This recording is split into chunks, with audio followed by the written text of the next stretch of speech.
आप तमाम लोगों को मैं अपनी ओर से प्रणाम और नमस्कार करता हूँ। हमारे पूर्व वक्ताओं ने, विद्वान साथियों ने आपको विशेष रूप से बताने का काम किया। मित्रों, मैं एक ही बात जानता हूँ, बाबा साहब भीमराव अंबेडकर ने जो संविधान की रचना की, पूरे देश उसी संविधान के आधार पर आज चल रहा है, कानून व्यवस्था कायम है। पुरानी बातों को लोगों ने कहा, मनुवादी व्यवस्था अंधविश्वास के संबंध में बताया इन्होंने। मैं एक बात पूछना चाहूंगा कि कोई भी ब्राह्मण अगर आपके घर में कोई मर जाता है और आप श्राद्ध दुध क्रिया भंग नहीं टंगवाते हैं, तो आप पर कोई जाके मुकदमा अगर किया हो तो बताइए वो दोषी है। हम और आप खुद जाकर उसको बुला करके लाते हैं और करवाते हैं। शादी विवाह होता है, तिलक दहेज होता है, फलदान होता है, बिना पंडित जी को बुलाए आप शुद्ध नहीं हो पाते हैं, मंच पर चढ़ के हम लोग गाली देते हैं। कौन दोषी है सो बताइए आप। हम उदाहरण हैं। जब से हमने होश संभाला 1980 से, हमने कहा कि कथनी और करनी में जब तक एक रूपता नहीं होगी, समाज का सुधार होने वाला नहीं। लोगों ने कहा अच्छा माई मत तखुन तब देखे के हमें आगे हम गर्दन जाप के मुआ दूं माई के। भगिना का शादी करना था तो भगिना का शादी हम अपने यहाँ 1984 में किए और इसी बौद्ध परंपरा और विधि से हमने करवाने का काम किया।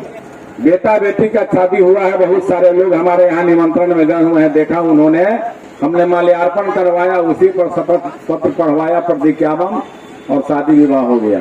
माँ भी मरी, पत्नी भी मरी, हम कुछ नहीं किया। फिर दूसरी माँ हमारी मरी, 2 माँ हमारी। 2 महीना के 1.5 महीना के बाद लोग कहा कि बड़ी कंजूस, 12 भोज खाला, 10-12 हो गए। हमने भोज कर देंगे भाई आप लोग अगर चाह रहे हैं तो, लेकिन हम श्राद्ध वगैरह नहीं करेंगे और हम उतरी वगैरह नहीं पाएंगे। इसलिए हम बात बताना चाहेंगे कि आंख मूंद के, चाहे पर्व त्योहार कोई भी होता है, माताएं बहनी बैठी हुई और यहाँ जो भी लोग बैठे हुए हैं, कोई मुकदमा अगर कर देता ब्राह्मण पंडित जी कि हमको बिना बुलाए शादी किए हैं, बिना बुलाए फलदान करा लिए, बिना बुलाए तिलक करा लिए, बिना बुलाए श्राद्ध करा लिए, तब हम उनको दोषी मानते हैं।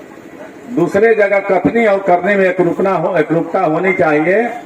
गौतम बुद्ध ने कहा था सत्य क्या है? सत्य की परिभाषा दुनिया में एक ही है, निरीक्षण, परीक्षण, वास्तविक अनुभव, तर्क और विज्ञान की कसौटी पर जिसको कस के साबित किया जाए, दुनिया वही सत्य मानती है। ऐसा नहीं कि हिंदुस्तान में कुछ दूसरा चीज है, हवाई जहाज यहाँ है तो इसको लोग अमेरिका में नाव बोलता होगा और पानी में तैरता होगा। यहाँ भी हवाई जहाज ऊपर उड़ता है, वहां भी उड़ता है, यहाँ भी नाव पानी में तैरती, वहां भी तैरती। हम जिस चीज से बोल रहे हैं आज दूरध्वनि यंत्र कहा जाता है, जितना पावर लगा दीजिएगा इसमें बैटरी और मशीन का, यहाँ से मुजफ्फरपुर तक आप सुन सकते हैं। छोटा पावर रहेगा इसी जगह सुनिएगा, थोड़ा और ज्यादा बढ़ाइएगा साहेबगंज तक सुनिएगा, मोतीपुर तक सुनिएगा। तो दुनिया में सब जगह माइके बोलता है इसको, चाहे भाषा जो भी हो। इसलिए मित्रों, मैं कहना चाहूंगा आप लोगों से कि दोस्तों, अंबेडकर साहब ने गौतम बुद्ध के रास्ते को अपनाने का काम किया। इसके पीछे एक ही मकसद है कि उन्होंने देखा तमाम धर्मों में भिन्न भिन्न प्रकार की गलतियां हैं। उसमें कहीं कोई जात पात के आधार पर कहा रघुवर बाबू ने कि दुनिया में 2 ही जाति है, एक है मनुष्य में पुरुष और दूसरा नारी। नारी के चेहरा को देखकर हम और आप पहचान जाते हैं कि यह नारी है, पुरुष को देखकर पहचान जाते हैं कि यह पुरुष है। लेकिन कोई खड़ा होकर बता दे कि किस जाति के लोग इस जगह बैठे हुए हैं, तो हम बताएंगे कि हाँ भाई जाति अलग अलग होती है। कोई जातियां नहीं, मनुष्य एक जाति है। और रूढ़िवादी विचारधारा के लोगों ने समाज में शोषण करने के लिए, राज करने के लिए अलग अलग जातियों में बांटने का काम किया, और उन लोगों ने तो किया ही किया। उसके बाद भी आज भी हम देख रहे हैं कि हमारी सरकार बनी हुई बैठी हुई है देश में और राज्य में, पिछड़ा, अति पिछड़ा, दलित में महादलित, सब लोगों को अलग अलग तोड़ रहा है, क्योंकि आप संगठित नहीं हो और आप सही माने में टूट रहे हैं, संगठित नहीं है। जहां पर सवाल होता है अति पिछड़ा का, वहां पर पिछड़ा लोग कहते हैं कि अति पिछड़ा वाला ज्यादा आरक्षण लेना चाह रहा है, इसलिए उसके साथ हम क्यों जाएं। बैकवर्ड सम्मेलन करवाइए तो उसमें अति पिछड़ा कहेगा कि हमारा नाम नहीं है। दलितों का जो सम्मेलन होता है, वो पहले सम्मेलन होता था तमाम दलितों का एक जगह, लेकिन आज दलित और महादलित अलग अलग बटा हुआ है, वोट में भी और समाज में भी। तो दूसरे को हम दोषी देते हैं, दूसरे को संभालने के पहले दूसरे को बताने के पहले अपने आप को संभालो, दूसरों को मत संभालो, पहले अपने आप को संभालो, दुनिया संभल जाएगी। गौतम बुद्ध ने एक ही बात कहा था ना, मानव धर्म एक है, मानव जाति एक है। हम और आप मान रहे हैं क्या? गौतम बुद्ध का नाम लेने से, अम्बेडकर जी की जयंती मना देने से हम संगठित नहीं होंगे। तमाम लोगों को मैं निवेदन के साथ कहना चाहूंगा कि किसान मजदूर भाइयों, खेत खलिहानों में काम करने वाले मजदूरों, दिन रात खेत खलिहानों में काम करते हो, धरती से सोना उगाते हो, खून को पसीने में बदलते हो, और आपकी कमाई गांव से लेकर देहात शहर तक के लोग खाते हैं, लेकिन आपकी कोई गिनती नहीं, किसानों की कोई गिनती नहीं, मजदूरों की कोई गिनती नहीं। आज जैसे चाहता है वैसे नचाता है। देखते हैं चुनाव जब आता है, अच्छे लोगों को देखे हैं, बुरा मत मानिएगा, हाथ पसार कर पैसे के लिए मांगता है। अभी अब एमएलसी का चुनाव हुआ, 15,000 20,000 में हमारे प्रतिनिधि बिके हैं। शर्म नहीं आती लोग? और सुधारने चले हैं, पूरा समाज को सुधारने चले हैं। हम विधानसभा चुनाव होता है, लोकसभा चुनाव होता है, उस जगह भी हमने देखा है बहुत कैंडिडेट से पैसा मांगते हुए कि पैसा दीजिए, बहुत खर्चा वर्चा। आप अपने आप को बेच रहे हो और दुनिया को सुधारने चले हो आप। इसलिए दोस्तों, मैं निवेदन के साथ कहना चाहूंगा कि इंसानियत एक जाति होती है, मनुष्यता एक जाति होती है, और जब तक गौतम बुद्ध के विचारों को अपने आप में आत्मसात नहीं करोगे, जब तक अम्बेडकर के विचारों को आत्मसात नहीं करोगे, तब तक दुनिया सुधरने वाली नहीं है। भाषण चाहे जितना लंबा चौड़ा हम आप देते रहें, नहीं सुधरने वाली है। पहले अपने आप को संभालो, उसके बाद में दुनिया को आप विचार अपना दो और संभालने का काम करो। इसलिए मित्रों, हमें एक अम्बेडकर जैसी एक जगह और है, वहां भी जाना है। रघुवर बाबू का आदेश हुआ कि आना है, हमने इनके आदेश को स्वीकार किया और समय पर आए। आज वैशाली महोत्सव भी मेरे वैशाली में है, 5-6 बजे से कार्यक्रम है, वहां भी जाना है। इसलिए मेरी बातें अगर किसी को अच्छी लगी हो, आत्मसात करने का काम करेंगे, बुरी लगी हो माफ करने का काम करेंगे। इन्हीं शब्दों के साथ पुनः बाबा साहब भीमराव अंबेडकर के चरणों में श्रद्धा सुमन अर्पित करते हुए, और ऊपर में उसी लगा हुआ भगत फूले साहब की भी जयंती थी, बाबा अंबेडकर की जयंती है, सम्राट अशोक की जयंती थी, महान सम्राट अशोक की जयंती थी, और उन्हीं के सम्राट अशोक भी गौतम बुद्ध के विचारों को मानने का काम किया, बाबा साहब भीमराव अंबेडकर के विचारों को मानने का काम किया।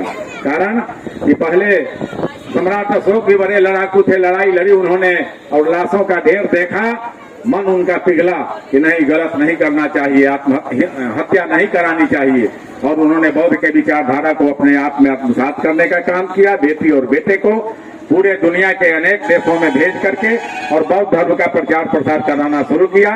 इसका फलाफल हुआ कि हम लोग जितने भी उनके वंशज थे, सबों ने तलवार डालने का काम किया। लेकिन एक बात मैं बताना चाहूंगा, बुद्ध ने भी कहा है, हिंसा और अहिंसा का जहां तक सवाल उठता है, अगर आपके गर्दन पर कोई तलवार उठाता है, गोली चलाता है, और उस जगह आप अपने आप को हत्या करवा लेते हो, तो सबसे बड़ा हिंसक आप हो। उस जगह हिंसा और अहिंसा का सवाल नहीं उठता। अपने आत्मरक्षार्थ अगर आप किसी का खून कर देते हो, तो वहां हिंसा और अहिंसा का सवाल नहीं उठता। इसलिए संविधान में आत्मरक्षा का अधिकार दिया गया है। सुप्रीम कोर्ट में भी 2-3 दिन पहले निकला है, आदेश निर्गत हुआ है कि आपके परिवार पर अगर कोई हमला करता है तो आप उससे बदला ले सकते हो, वहां हमला करके जैसे भी करना हो कर सकते हो। इसलिए मैं कहना चाहूंगा आप लोगों से, आत्मसम्मान के साथ जिए, और जाति विशेष का कोई किसी पर लेबल नहीं लगा रहता है। अच्छे काम करते हो आप, तो आपको निश्चित रूप से समाज पूछेगा। बुरे काम करते हो, चाहे बड़े लोग, तो किसी भी जाति के लोग हों, बड़े जाति के लोग हों, अगर चोरी डकैती करते हैं, पकड़े जाते हैं, मारे जाते हैं, पिटाते हैं, वो गलत काम करते हैं, उनकी तौहीनी होती है। इसलिए गलत काम कभी भी मत करो आप। और एक बात मैं बताना चाहूंगा कि आप घर में जो श्राद्ध वगैरह कराने का काम करते हैं, मृत्यु भोज कराने का काम करते हैं, इस माध्यम से मैं कहना चाहूंगा आप लोगों से कि मित्रों, मृत्यु भोज सबसे बड़ा खराब चीज है इस समाज में, सबसे बहुत घटिया चीज है इस समाज में। मृत्यु भोज आप बंद करो। किसी के घर में नौजवान बेटा मरता है और उस समय कोई कह दे कि वाह बेटा मर गया, वो मिठाई किया हुआ, तो सोटा उठा के आप 4 सोटा दे दीजिए। लेकिन 12वां दिन आप भोज करते हो, मिठाई, रसगुल्ला, जिलेबी वगैरह तमाम चीज बना करके अपने खाते हो, खिलाते हो। सोचो आप कि घर में उसकी नौजवान पत्नी रो रही है और आप वहां मिठाई खा रहे हो। क्या हमको आपको अच्छा लगता है? दिल गवा देता है खाने का। इसलिए मैं कहना चाहूंगा आप लोगों से कि जब तक समाज में इससे सुधार नहीं हो रहा, जब तक सुधार नहीं हो रहा तब तक कम से कम नौजवान नहीं दिल मान रहा है।